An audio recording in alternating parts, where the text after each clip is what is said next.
que tiene grandes las piernas, grandes los pies y las manos, y pequeña la cabeza, gigante que está sentado con un río a su derecha, los pies monstruosos movibles y la mirada en pereza.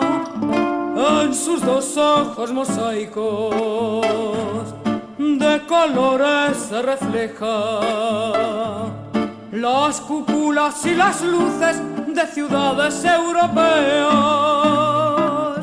Bajo sus pies todavía están calientes las huellas de los viejos que eran días de boleadoras y flechas. Por eso cuando los nervios se le ponen en tormenta, siente que los muertos indios se le suben por las piernas. Choca este soplo que sube de los pies a la cabeza con el mosaico europeo que en los grandes ojos lleva.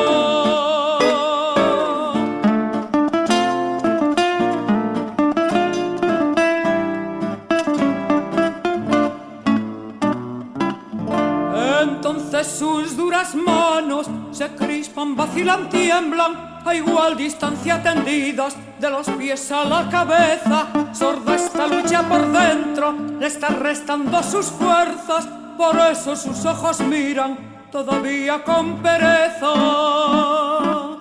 Pero tras ellos velados rasguña la inteligencia y ya se le agranda el cráneo, pujando de adentro afuera, como de mujer encinta. No fíes en la indolencia de este hombre que está sentado con el plata a su derecha. Mira que tiene en la boca una sonrisa traviesa y abarcan dos golpes de ojo toda la costa de América. Ponle muy cerca el oído, golpeando están sus arterias.